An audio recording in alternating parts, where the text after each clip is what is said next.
ସାଙ୍ଗମାନେ କେମିତି ଅଛନ୍ତି? ଆପଣମାନେ ବହୁତ ଭଲରେ ଅଛନ୍ତି ନା? ଏମିତି ଭଲରେ ଥାଆନ୍ତୁ ଆଉ ଖୁସିରେ ଥାଆନ୍ତୁ। ସେ ଆପଣମାନଙ୍କୁ ଆଡ଼ଭାନ୍ସ ହାପି ଦିୱାଲି। ଆପଣମାନେ ଜାଣିଥିବେ ଆମ ଓଡ଼ିଶାରେ ପରମ୍ପରା ଅଛି, ଆମର ପିତୃପୁରୁଷଙ୍କୁ ଦୀପାବଳି ପୂର୍ବରୁ ଡାକାଯାଏ ଆଉ ଶ୍ରାଦ୍ଧ ବି କରାଯାଏ। ଆଜି ଆମ ଘରେ ଶ୍ରାଦ୍ଧ ହେଉଛି। ଆପଣଙ୍କୁ କେମିତି ଶ୍ରାଦ୍ଧ ହେଉଛି ଆଜିର ଡେଲି ରୁଟିନ୍ ସେୟାର କରିବା। ଚାଲନ୍ତୁ ଦେଖିବା ସାଙ୍ଗମାନେ। ଦେଖିବା କେମିତି ପିଠାପଣା ସବୁ ହେଇଛି। ଏନୁ ନନା ଆସିବେ, ପୂଜା କରିବେ, ଶ୍ରାଦ୍ଧ କରାହବ। ଆସନ୍ତୁ। ଶ୍ରାଦ୍ଧ ହେଲା ଆମର, ଦେଖନ୍ତୁ ଶ୍ରାଦ୍ଧ ଦେଖିପାରୁଥିବେ ସାଙ୍ଗମାନେ ଆମ ଘରେ କେମିତି ଆଜି ଶ୍ରାଦ୍ଧ କରାହେଉଛି। ସେଇ ଶ୍ରାଦ୍ଧଟାକୁ ମଙ୍ଗଳ ଶ୍ରାଦ୍ଧ କୁହାଯାଏ। ଦୀପାବଳି ଶ୍ରାଦ୍ଧ ଦୀପାବଳି 2 ଦିନ ପୂର୍ବରୁ କରାଯାଏ। ପ୍ରାୟ ଲୋକ ଦୀପାବଳି ଦିନ ବି କରୁଛନ୍ତି, ଦୀପାବଳି ପୂର୍ବରୁ ବି କରୁଛନ୍ତି। ଏହାକୁ ମଙ୍ଗଳ ଶ୍ରାଦ୍ଧ କୁହାଯାଏ। ଏଥିରେ ଆମର ପିତୃପୁରୁଷ ବାପଣି ଜେଜେବାପା ଜେଜେମା ଯିଏ ବି ସ୍ୱର୍ଗକୁ କହିଛନ୍ତି ସେମାନଙ୍କୁ ଡାକାଯାଏ ଆଉ ସେମାନଙ୍କୁ ପିଠାପଣା ଖୋଇନା ରଖାଯାଏ 2 ଦିନ। ତାପରେ ଆମର ଦୀପାବଳି ଦିନ ତାଙ୍କୁ ବିଦାୟ ଦିଆଯାଏ। ପୁରାତନ କାଳରୁ ଏହା ମାନ୍ୟତା ହୋଇ ଆସିଅଛି ଏବଂ ଆଗକୁ ବି ହେବ। ଆମର ଓଡ଼ିଶାର କୋଟି କୋଟି ଲୋକମାନେ ଏହି ମାନ୍ୟତାକୁ ବହୁତ କାଳରୁ ଆଜି ପର୍ଯ୍ୟନ୍ତ ପାଳିତ କରି ଆସୁଅଛନ୍ତି। ଏହି ଦିନଟିରେ ଘରେ ଘରେ ପିଠାପଣା କରାଯାଇ ନିଜ ନିଜ ଘରେ ନିଜ ନିଜର ଥିବା ପିତୃପୁରୁଷମାନଙ୍କୁ ଆଗମନ କରାଯାଏ ଓ ସେଇଦିନ ଦିନଟି ବହୁତ ଶୁଭମୟ ଦିନ। ସେହି ଦିନଟିରେ ଘରେ ଘରେ ଶ୍ରାଦ୍ଧ ଆଉ ହୋମ କରାଯାଏ।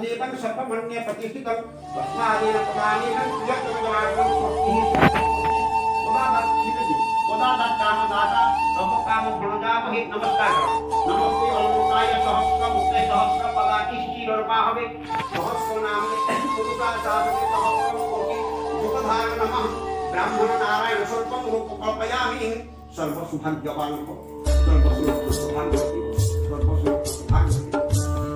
ओम विष्णु पुण्याहु पुण्याहु पुण्याहु एव वस्तु विद्यापयामि गो ब्राह्मणे भवतु भवतु निराज्यपदनं शान्ति भवतु अस्मदमानस्य नागस्य पुत्रस्य श्रीमत्सिनाथ अमरेन्द्र नामस्य तस्य कनिष्ठभागम देशदेव नामस्य तस्य स्वपरिवार आयुर्यो कामरण्य सकल सुर सगिरासे धर्म अर्थ काम मोक्ष फल प्राप्त सकल विद्यावती सिद्धार्थ सकल ग्रहण संसार सकल मनोभिष्ट बलि पुनास्य ये तारसंग विश्वदेवा लोकन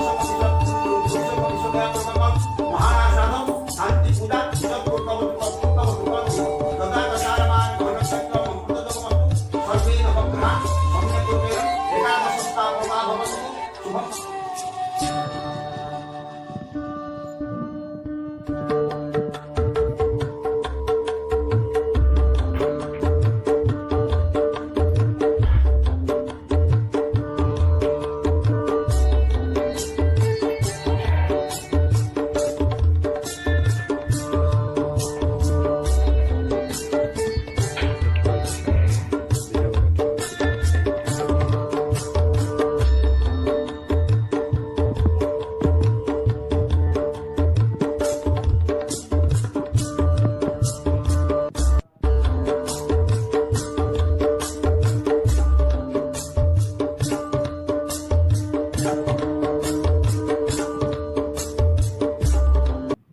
ଆମର ଦେଖନ୍ତୁ ଏଇଟା ଅଛି, ଏଇଟା କାମରେ ଦୀପାବଳି ଦିନ ଏହାକୁ ମଣ୍ଡଳ ତିଆରି ହେଇନା ପେମ୍ପେ ବାଟା ହେବ।